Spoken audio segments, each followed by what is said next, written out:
ce jeudi 22 février 2024 au Palais de la Présidence de la République, sous la présidence de Son Excellence M. Alassane Ouattara, Président de la République.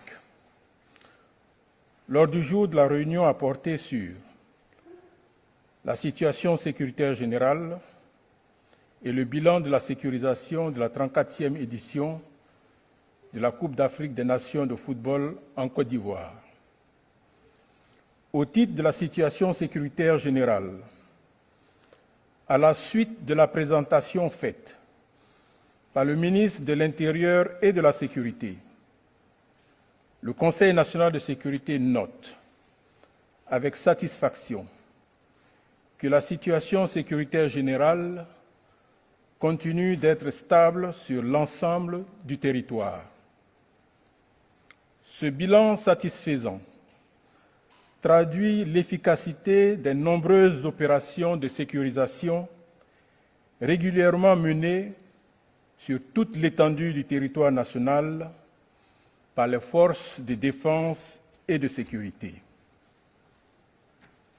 Le Conseil national de sécurité se réjouit notamment de la réussite des opérations de sécurisation des fêtes de fin d'année, Épervier 9 et Mirador, qui ont permis aux populations de célébrer les festivités de fin d'année dans la quiétude. Le chef de l'État, au regard de ses performances, félicite les ministres en charge de la Défense et de la Sécurité, ainsi que les grands commandements et leurs collaborateurs pour les efforts déployés dans le cadre de la sécurisation et de la stabilité de notre pays. Il les exhorte, par ailleurs, à poursuivre les actions en cours pour continuer d'améliorer la situation sécuritaire de la Côte d'Ivoire. Au titre du bilan de la sécurisation de la 34e édition de la Coupe d'Afrique des Nations de football en Côte d'Ivoire, le ministre de l'Intérieur et de la Sécurité a présenté au Conseil national de sécurité le bilan de l'opération de sécurisation de la 34e édition de la Coupe d'Afrique des Nations de football Cannes 2023 qui a eu lieu le 13 janvier au 11 février 2024 en Côte d'Ivoire.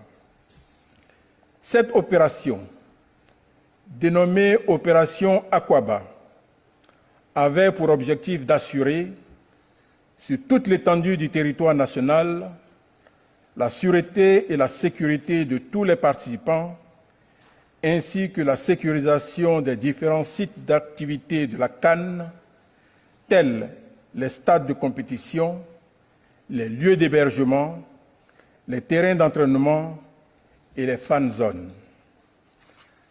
À l'issue de la présentation du ministre de l'Intérieur et de la Sécurité, le Conseil national de sécurité a exprimé sa satisfaction au regard du succès de l'opération Aquaba.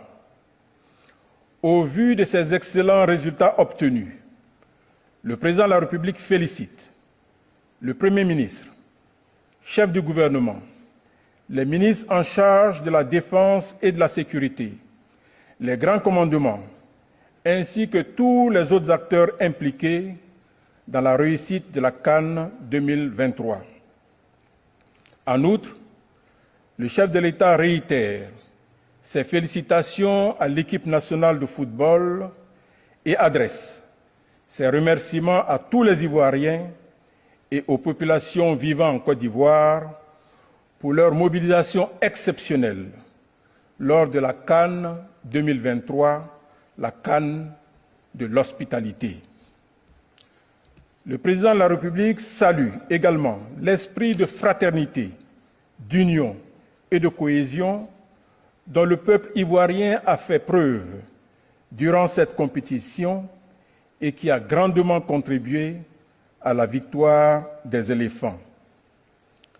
À ce titre, le chef de l'État exhorte chacune et chacun de ses compatriotes à persévérer et à renforcer cet esprit de fraternité et de cohésion manifestée à l'occasion de la CAN. Dans ce contexte, le président de la République, conformément à son engagement d'œuvrer résolument à la consolidation de la paix dans notre pays, a informé le Conseil national de sécurité de sa décision d'accorder la grâce présidentielle à des personnes civiles et militaires condamnées pour des infractions commises lors des crises post-électorales et pour atteinte à la sûreté de l'État. La liste complète des bénéficiaires de cette mesure de grâce, au nombre de 51, est annexée au présent communiqué. Parmi ces personnes figurent notamment M. Dogo Blé Bruno, M. Nyatoa Kate Paulin, M. Kate Kwame Jean-Baptiste et M. Kone Kamarate Suleiman.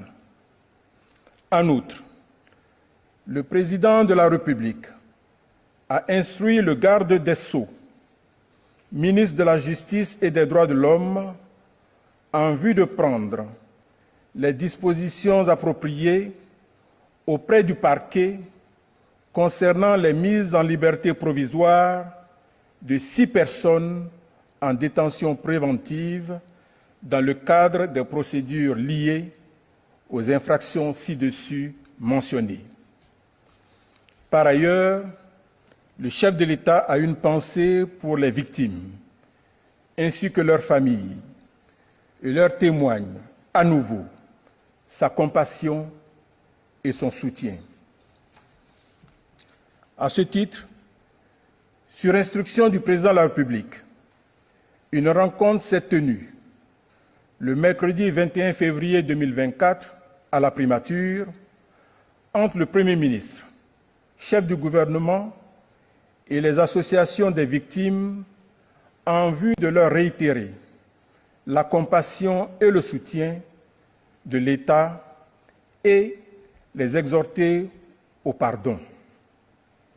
Dans ce contexte, le chef de l'État a donné des instructions au Premier ministre, chef du gouvernement, afin de prendre des mesures immédiates pour l'érection, dans les plus brefs délais, des mémorials en hommage aux victimes des graves crises que notre pays a connues au cours de ces dernières années.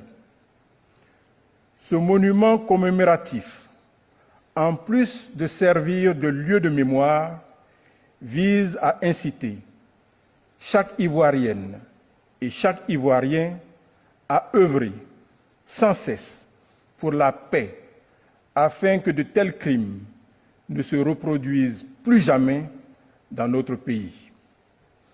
Au terme de la réunion, le Conseil national de sécurité a félicité le président de la République pour la brillante réussite de la CAN 2023, ainsi que pour tous les efforts déployés en vue de la consolidation de la cohésion nationale. Le Conseil national de sécurité a unanimement salué la mesure de grâce accordée par le chef de l'État, fait à Abidjan le jeudi 22 février 2024. RTI 1, la chaîne qui rassemble.